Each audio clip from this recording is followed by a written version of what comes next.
Manteau ample un dos longue avec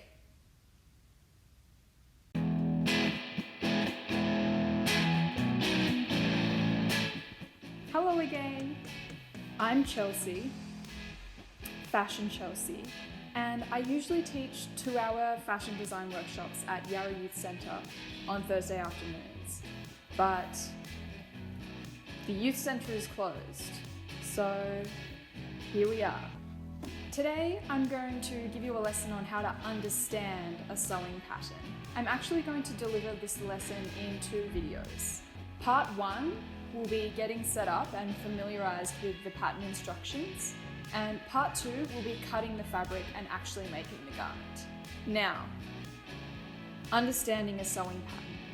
I'm going to try and equip you with knowledge to better understand sewing patterns so you're able to tackle one at home.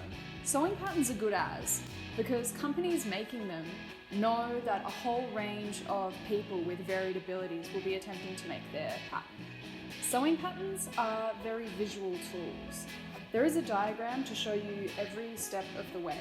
So if you're not a very confident reader, or maybe English is your second language, you can still find a way to create something using a sewing pattern. Plus, the sewing pattern police aren't going to come knocking at your door if you don't follow the instructions to a T.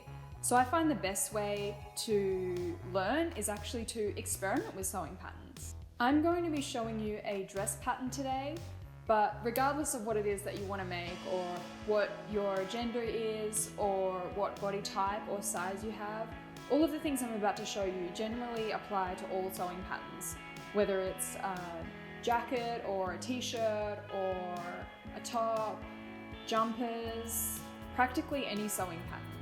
The 4 materials that you will need today are 1. Pencil and paper. 2. Measuring tape. 3. Scissors. And 4. A sewing pattern. Today I'm going to be using this sewing pattern to demonstrate. It's a pattern by McCall's, which was one of the main sewing pattern brands. New York, the collection. New York. I got this for 20 cents at an op shop in Adelaide. This is another reason I love sewing patterns. You can find them in op shops. Sewing shops like Spotlight and Lincraft sell sewing patterns as well. They usually range from like 10 to 20 bucks. But 20 cents? Can you even believe? Now, when I'm buying a pattern from an op shop, the first thing that I look at is the size. This one is a size 10. The size is usually written somewhere around the top of the pattern.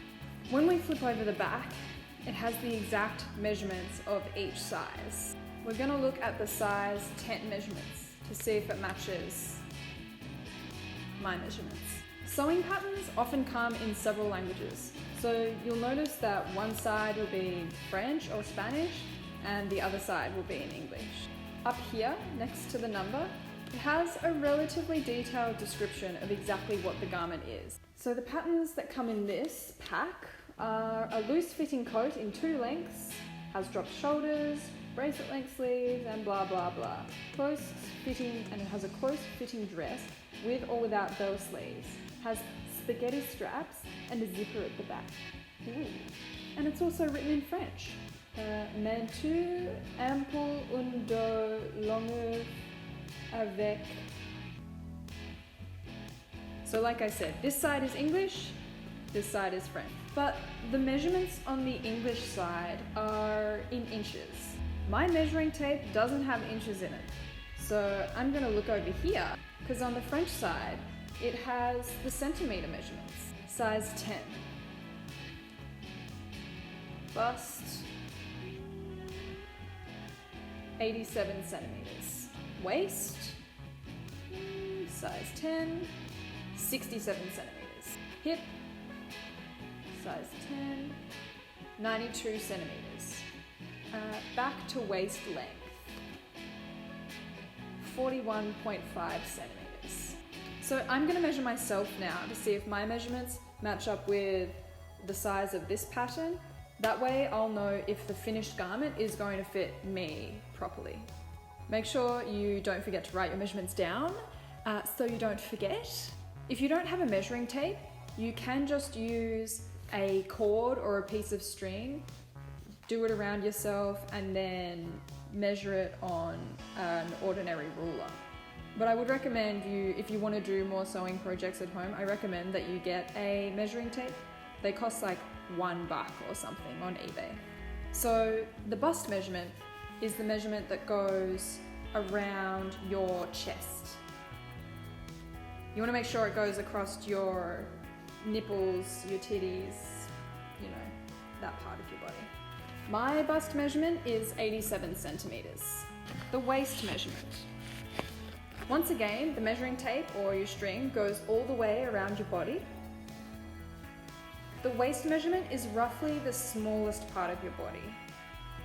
Or if you wear high-waisted pants, the waist measurement is where the pants come up to on your body.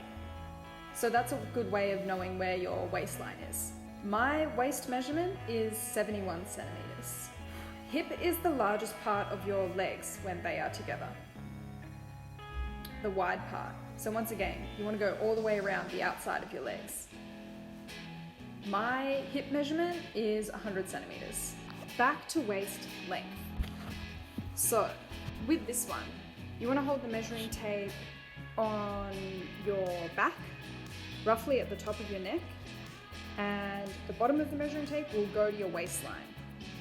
So remember how we had the measuring tape all the way around the body for the waistline measurement? You want the bottom of the measuring tape to stop roughly at the invisible waistline. My back to waist measurement is roughly 37 centimeters. We can see my measurements match up pretty perfectly with this sewing pattern, so that is great news. If you want to get real specific with the measurements of the sewing pattern, all of the info is on the back. It even has suggested fabrics for what would be good to use for this sewing pattern, if you wanted to buy your fabric and your pattern in the one shop. Here it also says notions, which is other things that you're going to need to be able to create your garment. So I want to make this dress.